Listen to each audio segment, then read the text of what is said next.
열왕기상 20장 말씀을 중심으로 아합도 다윗처럼 이겼지만 이라는 제목의 말씀을 전하겠습니다. 우리가 한 번쯤 신앙생활 하면서 생각해봤을 만한 그런 내용입니다. 그런 고민들이 있을 것입니다. 그게 뭐냐면은 한 번 하나님의 능력을 경험한 사람들도 타락할 수 있는가? 한 번은 성령 충만해서 그렇게 했던 사람들도 죄를 지을 수 있는 것인가? 죄를 지었다면 그때 그 성령 충만과 능력은 가짜였는 것인가 진짜였는 것인가? 이런 고민이 있을 것입니다. 우리 한국의 어르신들, 장년들 이상은 주찬양 선교단을 기억하실 것입니다. 아십니까? 바로 요 위에 세대들은 다 기억합니다. 나 가진 재물 없으나 남이 가진 것 다 가졌고 공평하신 하나님 우리가 얼마나 찬양했고 그 최덕신 찬양팀이 올 때는 온 동네 중고등학생들이 다 그냥 그 교회에 모여 떠들썩한 그런 잔치가 됐었어요. 그리고 그 노래들이 얼마나 아름다웠고 가사만 하나하나가 능력이 있었는지 그것을 보고 예수를 믿는 사람들이 많았고 하나님께 헌신하는 사람들이 참 많았습니다. 그리고 정말 그 주옥 같은 가스펠송을 있고 있습니다. 그런데 그 뒤로는 이제 그 선교단이 이제 해체가 되고 그 아름다운 곡을 작곡하고 썼던 그 최덕신 작곡가는 또 여러 가지 문제가 생기고 해서 지금은 이제 빛을 잃어버리고 그래서 문제가 생기는 겁니다. 우리가 그 중학 때, 대학, 고등학교 때 그 노래를 부르고 그 노래 부르면서 기도하고 하나님을 만났던 그 노래를 썼던 사람이 지금 저런 범죄된 실정이라면 그리고 그런 범죄가 그때도 혹시 있었다고 한다면 그러면 그 노래는 도대체 어떻게 된 것이냐? 그 잘못된 사람이 잘못됐지만 하여간 포장을 해서 노래를 만들었든지 간에 그것을 가지고 내가 의뢰받은 것은 잘한 것인가? 과연 그 잘못된 노래를 통해서 만난 하나님은 우리가 잘 만난 것인가? 아니면 우리도 잘못 만난 것인가? 이런 고민이 생기지 않아요? 아니면 아직도 그 사람은 순수한 것입니까? 뭐 하여간 이런 복잡한 게 있는 것입니다. 뿐만 아니라 어떤 목사님들도 그렇죠. 과거 한때 주님의 능력을 받아서 기적과 신유와 이적과 축복의 통로가 되셨던 분들이 있단 말이에요. 그런데 오랜 시간을 지켜보고 나면 또 그분의 말로가 좋지 않아요. 그냥 낌새만 좋지 않은 것이 아니라 확실히 나빠요. 그리고 회개도 안 해요. 죄인입니다. 거기까지 좋은데 거기서 문제가 또 생기는 거예요. 그 죄인이 그러면 예전에 행했던 그 기적은 뭐냐 이거예요. 그 진짜 기적이야? 가짜 기적이야? 그리고 하나님이 이 죄인도 사용하셔서 기적을 행하시는 것이냐? 아니면 그때는 착했는데 그래서 그 기적은 진짜였는데 이 사람이 그냥 타락한 것인가? 한 번 하나님의 그 큰 능력을 맛본 사람도 사용되었던 그 능력의 종도 저렇게 타락해버릴 수 있는가? 하나님 왜 그렇게 내버려 두시는가? 여러 가지 생각이 복잡해지는 것이죠. 어떤 목사님은 나중에 문제가 생겼지만 그 목사님을 기억하는 사람들은 이렇게 말해요. 그 목사님이 옛날에 처음에 개척할 때 그 말씀은 정말 주옥 같아가지고 날마다 은혜의 동안이었다. 그러면 그 은혜의 말씀은 진짜냐 아니면 속은 거냐? 왜 그 은혜의 말씀을 전하던 사람이 나중에는 그렇게 돼버렸는가? 우리는 그냥 손가락질만 할 수 없어요. 왜냐하면 우리도 그 다 같은 노래든지 설교든지 그 기적든지 체험을 은혜를 받았던 사람이기 때문에 이것이 나중에 뒤에 가서 이상하게 될 때 머릿속이 막 복잡해진다 이 말이죠. 과연 하나님께서 성령 충만에 사용하셨던 것이 바뀌었을 때 이게 어떻게 되는 것인가 하는 고민이 있는 것이죠. 답은 그겁니다. 하나님의 사용하셨던 사람이라도 나중에 타락할 수 있다. 그렇죠? 그러니까 어떻게 됩니까? 우리는 조심해야 됩니다. 우리한테 능력이 왔다? 그거 가지고 교만하고 뭐 이렇게 할 것이 아니라 그럴 때일수록 더더욱 조심하면서 끝까지 경건의 연습을 쌓아가야지 된다라는 교훈을 우리가 받아야죠. 그래서 우리 후배들한테 막 혓달림을 주지 않는 존재가 되자 그 노력을 해야 되는 것이 마땅한 종의 자세가 이 말입니다. 그래야 한번 아무리 능력을 경험했던 사람도 끝까지 주님 앞에 바르게 설 수 있고 주님의 심판을 받지 않게 된다. 이런 노력, 우리가 말년까지 끝까지 경건의 연습을 쌓아가며 율법을 따라 지켜가면서 그 책임을 다할 그 선배들의 책임이 있다라는 생각이 있습니다. 반대로 이 상황과는 반대의 상황도 있습니다. 아까는 하나님의 종이어서 순수한 기적을 행했던 사람이 타락한 경우인데 그 반대가 있겠죠. 나쁜 놈도 하나님의 기적을 체험할 수 있는가? 있습니까? 도둑놈이 도둑질 하러 가는데 문이 스르르 열리면서 기적적으로 할 수 있습니까? 그게 문이 열린 것은 하나님의 도우심입니까? 하나님이 도둑질을 도우십니까? 악한 사람을 돕는 것은 그것이 진짜의 기적입니까? 아니면 그냥 가짜입니까?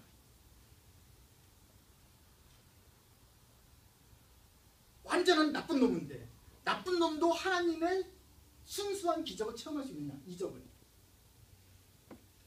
아니어야죠. 도둑질이 가는데 문이 열린 것은 우연이든지 아닌 거지 하나님이 도둑질을 도우실 수가 없다.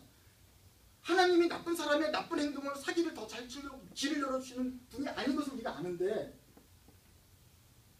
오늘 성경 말씀에 조금 다른 얘기예요. 나쁜 사람에게도 하나님은 나쁜 사람에게 이적을 능력을 보이지 않을 거라고 생각하는데 오늘 성경 말씀은 이스라엘을 도우신 하나님이에요. 남유다 착하고 북이스라엘 우상을 숭배하고 하나님의 길을 벗어나서 여로보암의 길을 가는 곳이에요. 그런데 그 나쁜 왕들 중에서 가장 탁월하게 나쁜 아합 왕을 하나님이 도우세요. 우리가 지금까지 몇 주 동안 계속 아합 진짜 나쁜 놈인데 그 중에서 제일 나쁜 놈이라고 말을 했는데 이 이스라엘을 그리고 그 아합 왕을 하나님이 도우세요. 그래서 문제가 오늘 생기는 것입니다. 고민이 되는 거예요. 그러면 이 기적이 도우심이 잘못된 기적이냐 아니면 하나님이 실수하시거냐 막 이런 고민이 돼야 되는 것이죠. 그래서 한번 좀 보려고 하면 좋겠습니다. 20장 한번 보세요. 전쟁이 나옵니다. 이스라엘은 계속해서 악도 행하고 뭐 비가 그쳤다가 다시 내리기도 하면서 한번 고비를 넘기는가 싶더니 북쪽에 있는 시리아 왕이 이스라엘 그 베나다시 군대를 모아가지고 쳐들어옵니다. 그리고 사마리아 성을 포위해요. 뭐 예언 사자도 보내고 이걸 뭐 예교가 왔다 갔다 하면서 그러는데 이스라엘 왕은 아예 쫄아가지고 지금 그러는데 신하들이 한번 싸우자 그래가지고 이스라엘 왕이 한번 싸우겠다고 전가를 보냅니다. 뭐라고 해요? 야 길고 짧으면 대봐야 되지 않냐? 전쟁 나가기 전에 그런 말을 누가 못하냐? 한번 싸우자 뭐 그러면서 이제 한번 대결을 합니다. 그러자 시리아 이렇게 말하고 내가 이렇게 큰 군대를 그러자 이제 예언자들이 와가지고 싸우자 그래요. 그래서 시리아 군대가 와서 이제 포위를 막 하면서 이제 긴장이 높아집니다. 바로 그럴 때 하나님의 예언자가 다시 등장합니다. 큰 군대가 뭐 있잖아요. 사마리아 성이 큰 이제 이스라엘의 수도인데 수도가 완전히 포위당하지 않느냐.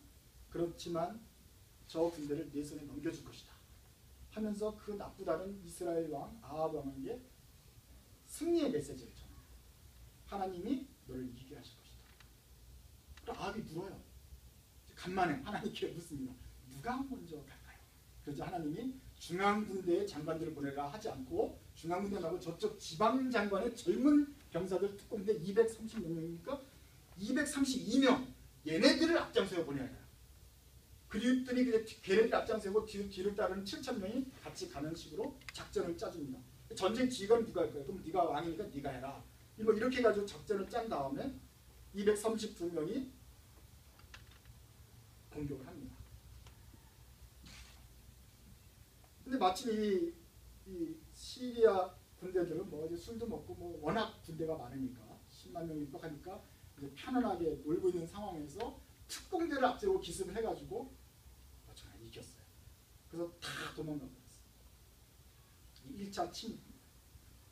말도 이건 포위된 상황에서 이렇게 기적적으로 하나님의 도우심을 받아서 무찌르게 되었습니다. 그러자 예언자가 다시 나옵니다. 이것이 끝이 아니라 다시 2차 공격이 있을 것입니다. 내년에 또 옵니다. 준비하십시오. 준비를 하고 있는 중이죠. 시리아 왕이 가서 이렇게 생각합니다. 야, 우리가 왜 졌을까? 왜 졌을까? 점쟁이들과 다 생각해 보니까 이스라엘의 신은 산의 신이다. 마운틴 갓이다. 그래서 우리가 진 거다. 그러니까 이번에 우리가 평지로 돌아가자. 그래서 돌아서 평지로 갑니다. 그래서 사마리아 성을 친 게 아니라 저쪽 우리가 말하는 저 레베널스가 독일 마을이 시리아 성이라면 시애틀 벨비 쪽으로 온 것입니다. 평양에서 싸우자고. 그래서 이쪽에 와서 진을 칩니다. 그래가지고 그 아벡이라는 곳에 26절에 보면 아벡이라는 곳에 와서 진을 치는 것입니다. 그래서 이스라엘도 나가는 것이죠. 어쨌든 싸우려고 나갑니다. 그래서 아벡에서 두 군대가 맞붙습니다. 근데 그 상황이 어떤가 보세요. 그 앞에 수십만, 뒤에 보면 10만여 명이 진을 쫙 쳤는데 마치 바다를 채운 것만큼 그렇게 가득 채워 땅을 가득 채울 만큼 이렇게 많았고, 그 앞에 있는 이스라엘 군대를 보니까 마치 염소 두 떼가 이렇게 풀을 뜯고 있는 모습 같은 거예요. 7천만 만 명 다 모아도 이건 염소 두 떼고 저쪽에 바다처럼 덮고 있는 모습이죠. 당연히 지는 모습이죠. 그런데 여기서 또 하나님이 싸우게 해서 이기게 하셨어요. 남은 군대가 막 도망을 갑니다. 도망가서 벽에 붙어가지고 어떤 성벽에 붙어서 쉬고 있는데 갑자기 또 벽이 또 무너지네. 성벽이 무너지네. 그래서 성벽이 무너져서 또 태반이 또 죽어요. 이러니 시리아 군대가 대파를 당합니다. 그래서 시리아 왕이 어쩔 수 없이 어떻게 하나 고민하다가 저 이스라엘 왕이한테 어쩌거나 잘 보여야겠다 하면서 스스로 베옷을 입고 항복하는 사인하고 목에 밧줄을 걸고 왕 앞에 나가서 살려달라고 포로처럼 쭉 해가지고 고관 대장이 다 그냥 앞에 나갑니다. 저를 살려주십시오 했더니 이 임금이 참, 저 사람들이 나의 형제 같은 사람들이 아니냐 이런 식으로 관대하게 나와요. 그러자 그렇습니다 형님, 이래가지고 서로 조약을 맺고 우리나라에 와서 또 마켓도 여시고 서로 교류도 하시고 섬기겠습니다. 이렇게 해서 조약을 맺고 시리아를 돌려보내는 딱 소국으로 강한 나라로 만들어 버립니다. 이것이 이스라엘과 시리아의 전쟁입니다. 아합이 하나님의 도우심을 크게 이겼습니다. 이 싸움은 하나님이 도우신 것입니까? 아니면 아합의 군사력과 재능으로 이긴 것입니까? 하나님이 도둑놈도 도우십니까? 두 번이나 연속으로 확실하게. 여러분, 그 이스라엘 군대는 시리아 군대에 비하면 마치 작은 염소 두 떼와 같았고, 이 시리아 군대는 그 땅을 가득 채울 만큼 많았다. 이런 표현은 아무데나 쓰는 말이 아닙니다. 어떤 신적인 도우심이 있기 전에 이스라엘이 가장 불리한 상황일 때 이런 말이 많이 나오는 거죠. 기돈과 300용사 300명하고 기도하고 이렇게 쓰는데 미디안 군대 14만 5천은 사막의 바다처럼 뒤덮고 있었다. 이게 진단소리예요. 그럴 때 하나님이 다윗과 골리앗이 그냥 이따만하게 크다. 근데 다윗은 요만하게 작다. 골리앗은 칼을 가져왔지만 다윗은 돌멩이를 가져왔다. 이렇게 비교를 하면서 이건 지는 거구나. 근데 만약에 이기게 되는 건 하나님이 하신 거구나 라고 보여주기 위해서 이렇게 극명하게 대비를 나타냅니다. 여기서도 그 바다와 염소 두 떼를 보여주십니다. 여기서 이기면 하나님이 하신 것이다. 그리고 이겨요. 하나님이 전략도 주시고 이기게 하세요. 그래서 이 승리는 정말로 하나님의 역사이고 기적입니다. 내가 하나님 것을 보여주기 위해 하겠다라는 하나님의 작정이고, 아합과 그 사람들이 하나님이 전쟁에 능하신 신이고 우리 하나님을 알게 되었어요. 시리아도 알잖아요. 저거는 마운틴 가시기 때문에 이긴다 그래서 평지로 갔더니 거기서 졌으니까 하나님은 산과 평지의 모든 그 정말 크신 하나님을 옆에 있는 나라들까지 알 정도로 확실한 하나님의 전쟁이었다. 하나님의 전쟁입니다.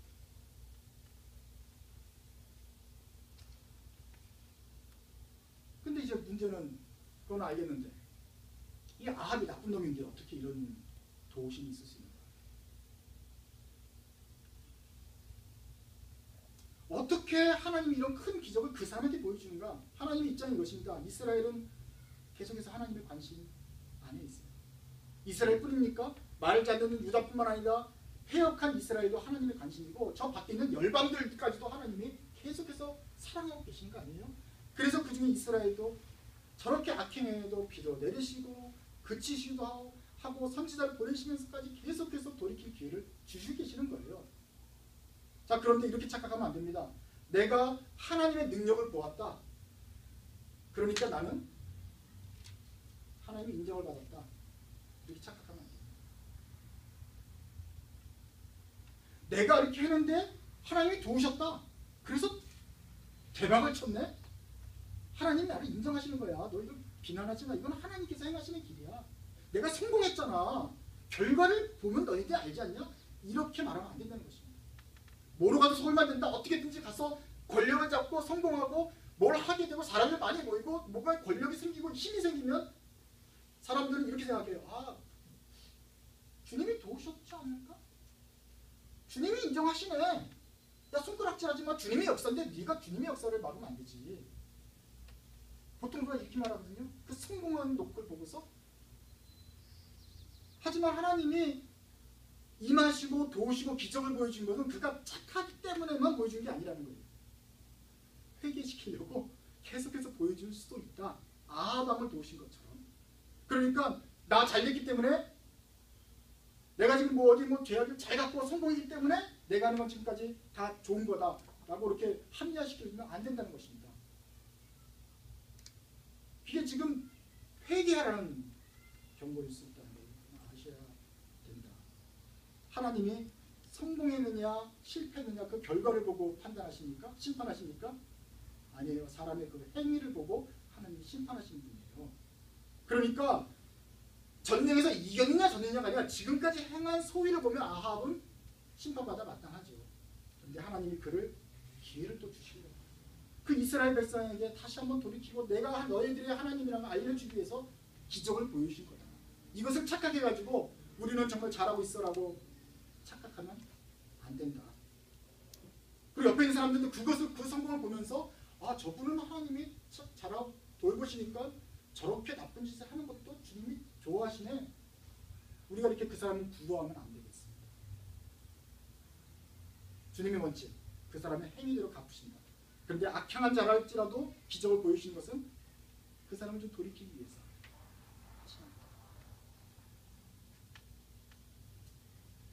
어쨌거나 하나님이 그걸 기적적으로 이기게 하셨는데 이제 아합 왕은 아니나 다를까 그 시리아 왕을 하고 이제 타협해서 모아줍니다.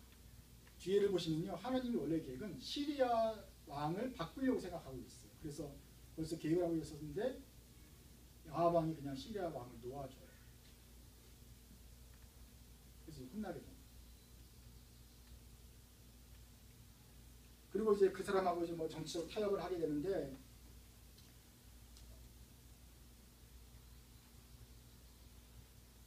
여기까지만 이해가 끝나면 좋은데 그 다음에는 선지자 이야기가 나오죠. 35절부터입니다. 아합이 전쟁에 이기고 난 다음에 시리아 왕을 놓아주고 시리아 왕은 평화를 조약을 맺은 상태에서 선지자가 이렇게 말합니다. 한 선지자가 주님의 말씀을 받고 한 옆에 있는 동료에게 말합니다. 야, 칼로 나를 너무 잘라라. 잘라든지 피를 막 나게 해봐. 했더니 이래처럼 하지 않고 얘는 못한다 그랬어요. 어떻게 동료 선지자를 할 수 있느냐. 하나님의 조언을 할 수 없다. 난 안 하겠다 그랬어요. 하나님이 어떤 하라고 했기 때문에 너는 하지 않으니까 너는 하나님 명령을 거부한 것 때문에 죽을 것이다. 그렇게 말해요. 의자는 죽습니다. 얘가 이걸 봤는지 자 이번에 네가 날 해라 했더니 얘는 죽기 싫어서인지 나를 이렇게 쳤어요. 피를 냈어요. 자, 피는 철철 흘러요 이제. 그 다음에 선지자는 멀쩡한 눈을 이렇게 막 붕대를 감아요. 막 아픈 것처럼. 피는 나고 뭐 붕대 감았으니까 이제 전쟁터에 살아갔죠. 그러면서 이제 기다리고 있어요. 아합 왕이 지나가요. 왕을 만나요. 임금이시여, 제가 지금 전쟁에서 막 돌아온 사람입니다. 그런데 전쟁터에서 포로가 잡혔었는데 제 장군이 저를 포로를 잘 지키라고 했습니다. 제가 지키고 있다가 이렇게 하다가 보니까 이 중요한 포로가 도망갔습니다. 장군은 이 포로 도망가면 너 죽는다고 저한테 엄명을 내렸는데 그냥 어떻게 하다 보니까 도망가는데 왕이시여, 저를 좀 어떻게 할까요? 아합 왕이 합리적으로 말합니다. 장군이 명령이 지어만지로 너는 너의 목숨으로 포로의 값을 대치한다. 너 이거 놓치면 죽는다 그랬으면 넌 죽는 게 맞다. 그러자 즉시 이 선지자가 붕대를 샥 풉니다. 그러자 아합 왕이 그를 선지자님 알아봅니다. 너 포로를 잡은 다음에 죽여야지 걔를 갖다 놓치면 내 목숨 없애야 된다고 마땅하다고 말했지. 아합 왕, 시리아 왕을 너에게 포로로 잡혔는데 왜 그를 그냥 놓아줬냐? 너도 시리아 왕을 놓아줬기 때문에 너가 죽을 것이다. 이게 주님께서 이 선지자 통해서 전달하는 말씀이었습니다. 아합 왕은 지금까지 악행이 가득했습니다. 그리고 마지막에 하나님이 도우시고 전쟁을 통해서 승리하게 하셨는데도 기회를 주셨는데 이 마지막에 이기고 났더니 그 다음에 이 시리아 왕을 하나님의 계획대로 멸해야 되는데 얘를 놓아줬어요. 왜 놓아줬는지 왜 멸해야 되는지 잘 모르겠지만 하나님이 멸하라고 했는데 얘는 놓아줬기 때문에 하나님의 선지자가 와서 얘를 놓아줬기 때문에 너에게는 드디어 참다 기회를 주다 못해 너는 이제 너의 목숨으로 물어야 된다. 내가 너를 심판하겠다. 이게 하나님의 명령입니다. 그래서 42절 보시면 너는 그 목숨을 계시하여 죽게 될 것이다. 드디어 그동안 길이 참으시는 하나님이 아합에 대해서 사형 선고를 내리시는 것입니다. 더 이상 아합에게는 이제 기회가 없습니다.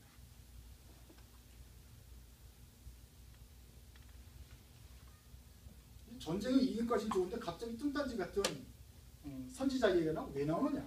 특별히 다니엘이 정말 불쌍하다. 죽이라 그래서 어떻게 널 죽이냐? 칼로 치냐? 그래서 안 쳤더니 죽었어요. 얘는 죽었어. 그리고 자르라 그래서 잘랐더니 얘는 살았어요. 그러면 이게 뭐죠? 괜히 죽은 거잖아요. 괜히 엉뚱하게 죽은 거잖아요.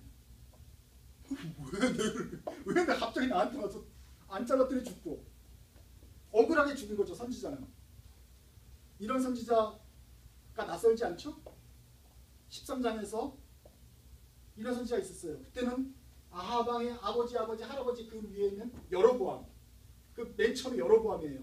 여로보암이 하도 잘못하니까 선지자를 보냈죠. 보내가지고 너 여로보암 이렇게 하면 죽는다 또 그랬어요. 그런데 선지자가 받은 명령은 집에 들어갈 때 빨리 그냥 먹지 말고 그냥 돌아가야 돼요. 그런데 다른 선지자가 또 와가지고 먹자 그래가지고 괜히 이거 쏘아서 먹는 바람에 얘는 죽었잖아요. 기억하시죠? 그때 우리는 이 불쌍한 선지자라고 동정심이 가면서 하나님 이상해요 그랬지만 우리가 알았어요. 이것은 여로보암에 대한 엄중한 경고다. 그 먹지만 하는 거 사소한 것도 하나도 지키지 않아서 선지자가 죽었다면 이 나쁜 여로보암은 이 죽는다는 이 메시지가 얼마나 엄중하겠냐라는 것을 말한다 그랬어요. 선지자는 불쌍한 거예요. 원래 하나님 명령을 전하기 위해서 자기의 칼도 째면서 이 명령을 전달하고 자기의 몸으로 이 심판을 선포해야 될 사람이기 때문에 불쌍해도 어쩔 수가 없어요. 그 사람은 자기 소명을 다하고 죽는 거야. 그런데 여기 또 나타났어요.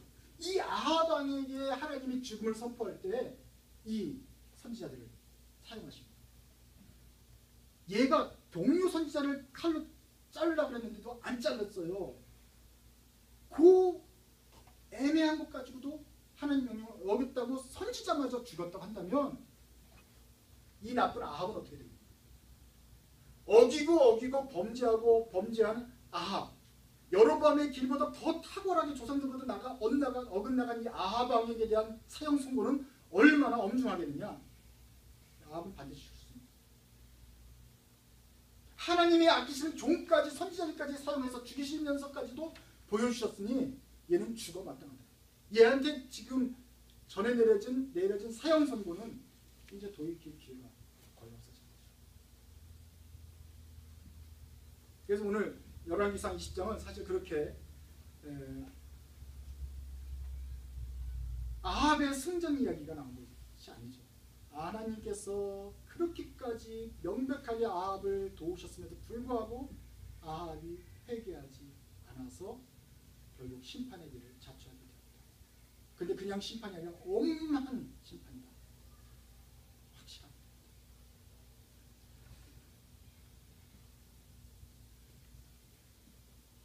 제가 올 봄에 참 고민이 많이 있었습니다. 우리 대한민국에 아합들이 있었기 때문에 그렇습니다. 천안함이 폭파되는데도 북한 소행이라고 뒤집어 씌워가지고 국민을 기만합니다. 젊은 사람들이 그게 아닌 것 같은데 그러면 종북이라고 사상을 통제해버리고, 젊은 사람들이 아주 노인해져 걸려있어요. 뭔가 말을 하면 돌 팔매를 맞을 것 같으니 아예 말도 안 하고 입을 닫고 있어요. 속에서 불을 끓고 있는데 이것이 터지면 압력밥솥이 폭발하게 될 것입니다. 국정원을 동원해서 대통령 선거를 한 것은 이건 부정선거입니다. 이게 3.15 부정선거가 4.19로 혁명이 일어나는데 이거는 혁명도 일어나지 못하도록 꽉 누르고 있어요. 누르는 건 좋아요. 힘이 있을 때가 누르면 되는데 이게 터지면 크게 됩니다. 그렇게 해서 권력을 잡고서 막 좌지우지 하더니 정부를 찬양하는 방송을 만들려고 언론을 장악하고 있는 상황에서 세월호가 침몰합니다. 그래서 죄 없고 착한 우리 학생들 300명이 빠졌는데 구조도 안 하고 진상조사는커녕에 1년이 지나도록 오히려 그거 진상조사 해달라는 엄마 아빠들을 폭도로 몰아붙이고 있어요.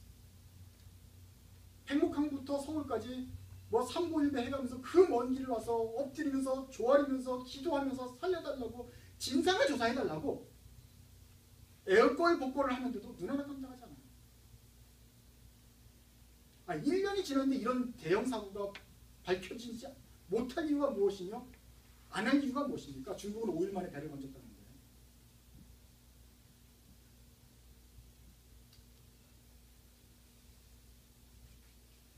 그 1년 동안 세월호 엄마 아빠들은 그거 가지고 고생을 했고 저는 멀리서 그것을 보면서 참 고민을 했습니다.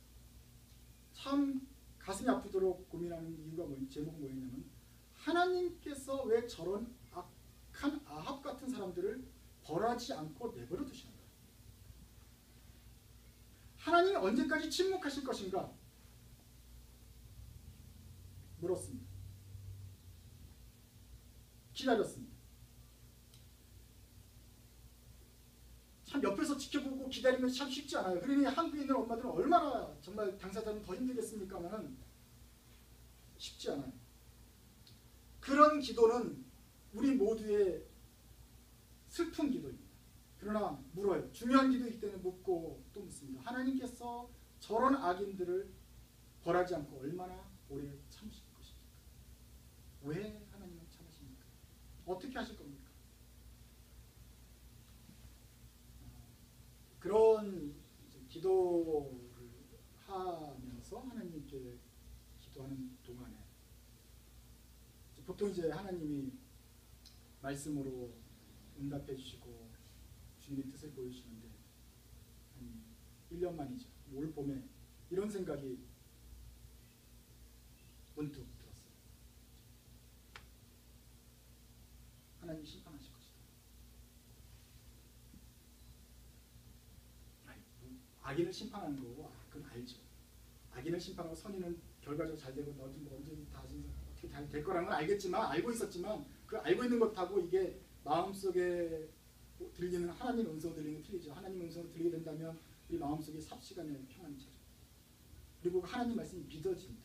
그리고 그 믿어지면서 제가 변화가 되죠. 그런데 그 말씀이 다시 한번 왔어요. 하나님이 심판하시고 뭐였냐면은 걔네들 죽어. 알죠. 사람은 누구나 다 죽는 거예요. 그래 걔네들 죽어. 이 땅에서 얼마나 호의호식을 하고 공인 권력을 자랑하고 역사를 회복하고 자기네 포장을 아무리 잘해도 걔네들 얼마 있으면 죽어. 중간에 무슨 자기네들이 무슨 사고 나서 당할 수도 있고 인과응보로 우리가 볼 수 있도록 죽을 수도 망할 수도 있지만 그렇지 않고 끝까지 사회상을 속이면서 편안하게 죽는다 할지라도 어쨌거나 걔는 죽어. 그리고 내 앞에 다 서게 될 것이다. 여러분 이것은 누구나 다 아는 상식입니다. 저도 알았지. 그런데 알았는데 다시 한번 그 말씀이 제게 그 사람들에 대하여서 믿음을 받습니다. 아, 하나님이 모르고 계신 게 아니구나. 하나님이 못하시는 게 아니구나. 다 보고 계시고 행위를 꼽고 계시고 기록하고 계시고 지금은 참고 계시는 거구나. 그렇지만 어느 순간에 사형선고가 이들에게 내릴 때는 이들은 더 이상 돌이킬 수가 없고 설사 사람들을 속여가지고 그들은 편안하게 무덤으로 갈지 모르겠지만 그럼 뭐합니까? 무덤으로 가게 되면 그애가 쌓은 모든 권력과 재물은 다 삽시간에 다른 사람이 것이 될 것이고 그 사람은 하나님의 앞에 심판대 앞에 서게 될 것이다. 그런데 그 심판대 앞에 서서는 아무도 속일 수가 없다. 하나님 앞에 아무도 도망갈 수도 없고 기억이 나지 않는다고 변명할 수도 없다. 그때는 휠체어를 타고 마스크를 쓰고 환자 코스프레를 할 수도 없고 하나님 앞에 낱낱이 그 죄악이 드러나면서 하나님의 엄한 심판을 반드시 받게 될 것이다. 하나님이 그 행한 행위대로 갚아주실 것이다. 그렇군요. 사람들을 속일 수 있을지 몰라도 하나님은 다 기억해 주시는군요. 그 결과로 그들의 삶은 덧없이 끝나버리고 말 것이다.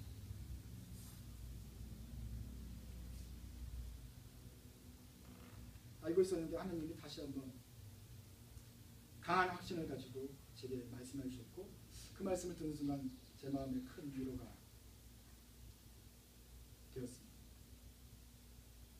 그들이 가지고 있는 권력과 지푸라기 다 권력과 그 돈들을 그다 지푸라기야 훅 불면 날아가는 거야. 아무리 요리조리 빠져나간다고 치워보자 하나님 앞에서는 못 빠져나간다.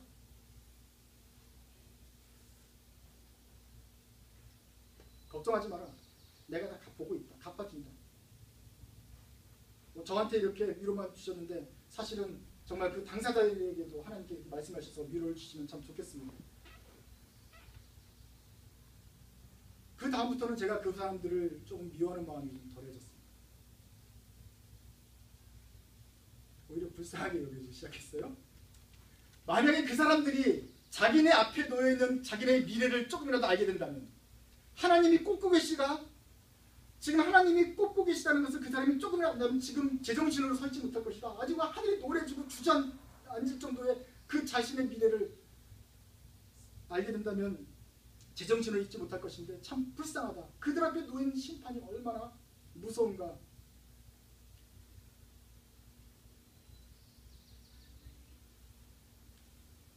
세상은 사필귀정이라고 말합니다. 그리고 하나님 모든 것을 정의롭게 판단하실 것입니다. 이 땅에서 우리가 살아있는 동안에 아닐지라도 사람은 다 누구나 죽게 되어 있고 반드시 하나님이 그 심판대에서 사람의 행한 대로 갚아주신다. 선한 일은 선한 대로 악행은 악행 대로 반드시 정확하게 갚아주신다. 이것이 우리의 위로가 되고 소망입니다. 이 세상이 아무리 모든 것을 다 속이고 위선을 해도 하나님은 속일 수가 없다.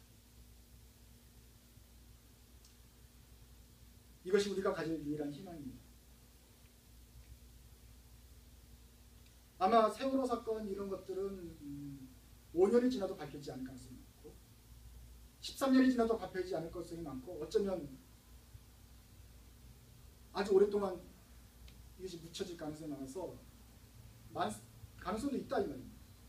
그러나 하나님은 있지 않습니다. 그러면서 시편 37편을 다시 한번 읽어주고 싶습니다. 시편 37편은 이렇게 되어 있습니다.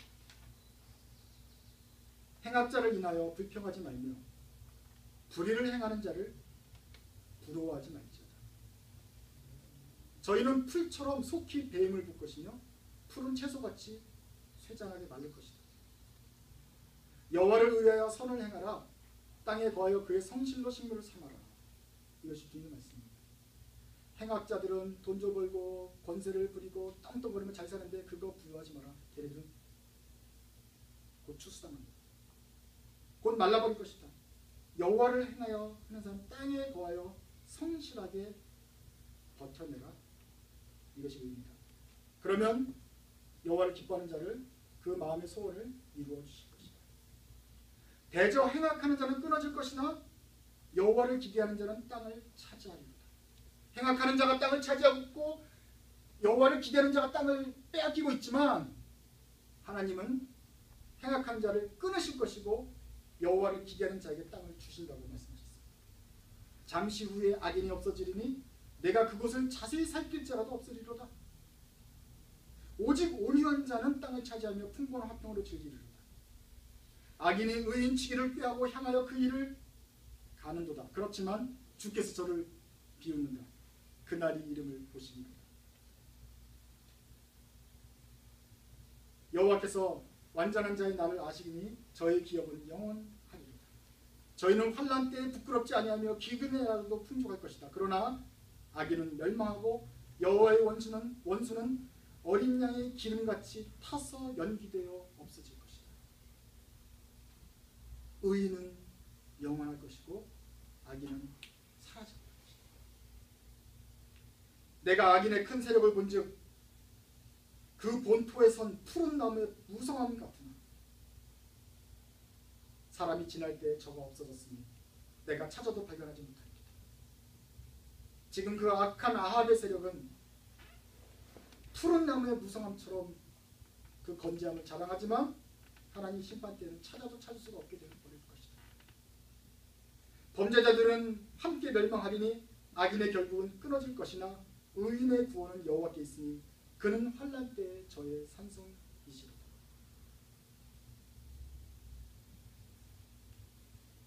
이 시편 37편 말씀은 악인에 보고서 그 사람에 대해 불평하거나 비판하거나 인간의 눈으로 판단하지 말라 이렇게 쓰는 말이 아닙니다.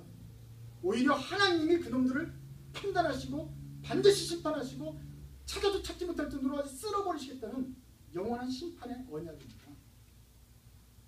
하나님의 때가 있으니까 여러분들은 의를 먹고 마시면서 그 의에 거해야 된다. 이런 권면의 말씀입니다. 지금 그 사람들이 의인을 쓰러뜨리려고 이를 갈고 계획을 할지라도 하늘에 계신 분이 보고 비우시십니다. 야, 너네들 조금 있어 심판대에 설 것입니다. 이 세상에서 우리는 종종 이렇게 생각합니다. 과연 선인들의 기도를 하나님이 들으시는가? 하나님 이렇게 말씀하십니다. 악한 사람들의 모든 행동은, 모든 쌓아놓은 것들은 기름처럼 사라지지만, 기름이 타는 것처럼 사라지지만 선인들의 기도는 하나님이 한 톨도 땅에 떨어지지 않도록 하나님이 그 기도를 다 들어주십니다. 그 기도를 버리지 않고 영원히 선인들의 선행을 기억하실 것이다. 의인들이 행한 모든 의로운 행동, 우리가 믿음으로 행한 모든 착한 일들은 영원토록 하늘에서 별과 같이 빛나게 될 것이다.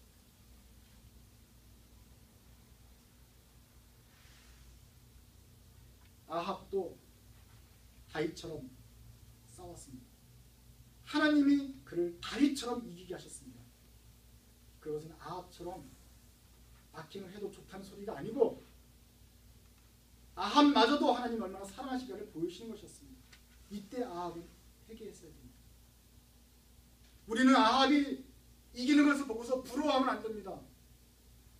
그것은 하나님이 그들에게 내린 심판의 메시지이기 때문에 우리는 그것을 보면서 더 두려움으로 하나님 여호와의 길을 행하는 사람들이 되어야 됩니다.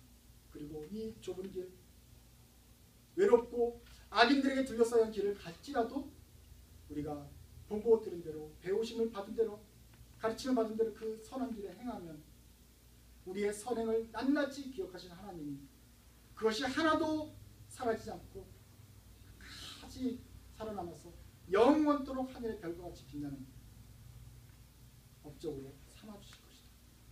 이것이 주님의 약속입니다. 좁은 길로 가려고 힘쓰는 여러분들에게, 의를 행하여 가려고 의인이 되려고 노력하는 여러분들에게 큰 위로와 힘이 되는 말씀이 되기를 바랍니다. 이 시편 31 말씀과 열왕기상 20장의 말씀이 우리들의 또 삶의 지표와 반면 교사가 되기를 기도하겠습니다. 하나님 아버지, 행악자를 인하여 불평하지 말라 이 말뜻을 알게 하신 것을 감사합니다. 저희 속에 주셨던 하나님의 그 큰 은사와 은혜를 어떻게 받아들이며 어떻게 반응해야 될지 방향을 보여주셔서 감사합니다. 다시 한번 두려움과 떨림으로 주님의 말씀과 그 은혜, 축복을 받아들이기 원합니다. 스스로 자만하지 아니하고 언제나 경건한 길에 서서 주님의 길에 서려고 노력하는 저희들 되게 하여 주옵소서. 마음의 옷깃을 여기고 주님 앞에 서서 끊임없이 자기 구원을 위하여 노력하는 주의 제자들 되게 하여 주옵소서. 악인이 형통하는 걸 보면서 부러워하지 않는 눈 주시고 그들의 미래를 바라보며 안타까워하며 사랑으로 경고하는 저희들 되게 하여 주옵소서. 우리 속에 또 선을 행하다 낙심한 자들을 일으켜 세워지는 그런 형제자매들 되게 도와주시옵소서. 그래서 저희들 마음도 추스리고 이웃의 상한 마음도 위로하는 주님의 식구들 되게 하여 주시기를 기도합니다. 이 시간에 우리들의 마음을 위로해 주셔서 고맙습니다. 이제 우리들의 기도가 낙심과 포기가 아니라 심판하시는 하나님에 대한 믿음과 강한 확신 가운데서 기쁨 가운데서 기도하는 기도로 바꿔주시고 그래서 주님께서 행하실 그 모든 일을 찬양으로 응답하는 저희들의 기도가 될 수 있도록 도와주옵소서. 예수님의 이름으로 기도드립니다. 아멘.